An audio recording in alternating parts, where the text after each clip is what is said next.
It is the 2nd century BC, and the Roman Republic has been the dominant power in the Western Mediterranean for the half-century since its defeat of the once mighty city of Carthage in 201 BC. Ending a war which had seen the legendary general Hannibal Barca lay waste to the Italian peninsula, and ending Carthaginian supremacy of the seas. During this time, the statesman Cato the Elder had made the effort to end every one of his speeches in the Senate, whether they were discussing the campaigns in Greece and Asia, or the death of their saviour, the general Scipio, by stating that Carthage must be destroyed. Fear of the city rising again was ripe in Rome. After the Battle of Zama, Hannibal had been exiled, and the ruling party which had advocated for foreign warfare was ousted from power. Numidia had risen to become the dominant power in North Africa, a staunch Roman ally.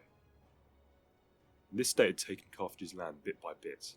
The once great state's empire was crumbling. Since one of the stipulations of its peace treaty with Rome was that Carthage was unable to wage war in any capacity, even to defend itself.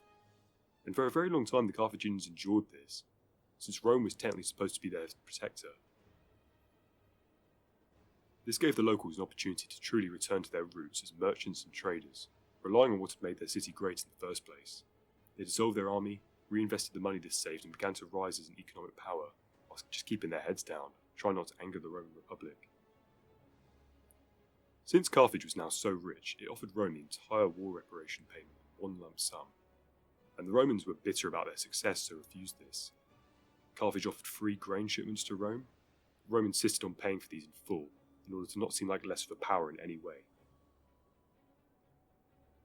This policy of appeasement continued until a party within Carthage became bitter about Numidian encroachment upon their territory.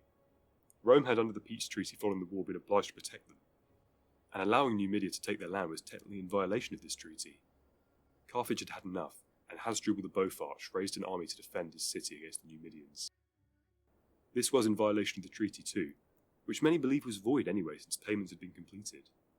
So in 151 BC, a Numidian force crossed into Carthage again, and a Carthaginian army of 25,000 was raised to fight them off. But after 50 years of peace, the Carthaginian military tradition was lacking, to say the least, and this force was easily destroyed by the Numidians, and Hasdrubal was sentenced to death for this. But the poor sods had made a bigger mistake. When news of the Carthaginian army reached the Senate, Cato the Elder must have chuckled as panic spread that Carthage was rising again, and a force of 80,000 men was quickly dispatched to North Africa. A faction within the Senate did advocate for keeping Carthage intact as a potential rallying point for the people of the Republic in the future, in dire times. But this faction lost, and it was concluded that Carthage must be destroyed. The Carthaginians begged for peace as soon as the generals Manilius and Piso arrived. They had only been defending themselves after all, and that had been Rome's job in the first place. The Romans demanded they abandon their city and move at least 10 miles inland, which for a seafaring mercantile people like the Carthaginians would be the equivalent of asking someone from the Isle of Wight to marry someone with a different second name, so they had to refuse. And just like when they had negotiated with Regulus back in the First Punic War, the Carthaginians had failed to surrender. Although the Spartan general Xanthippus had saved them nonetheless the first time round, and he wasn't coming. They released Hasdrubal from death row and instructed him to defend the city. A miserable siege began, and after 2 years the Romans appointed Scipio Aemilianus, the adoptive grandson of Scipio Africanus himself, since it was believed that only someone from that family could win in North Africa. He arrived in 147 BC, blockaded the harbour and destroyed the surrounding countryside. The Carthaginians were still unable to accept Roman terms, so Scipio ordered a full attack in 141 BC, and the legions poured into the city.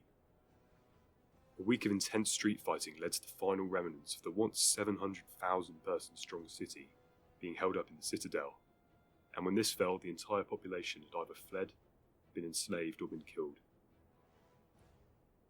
Carthage was set on fire and burned for 10 days, and the story goes that salt was ploughed into the fields surrounding the once great city, so that nothing could ever grow again, although this may just be something of a figure of speech as to how much the great power had been decimated. Greece had also been pacified in these years. By the mid-2nd century BC, there was no mistaking who ruled the Mediterranean. The Roman Empire had been born. Conflicts began to become more and more internal since nothing could realistically challenge the power anymore. The times of the Republic being united against foreign aggressors were over, and the time of rival generals, class conflicts, and civil war had begun. as Rome tightened its grip over the Mediterranean. Thanks for watching. That's a nice argument, Senator. Why don't you back it up with a source? My source is...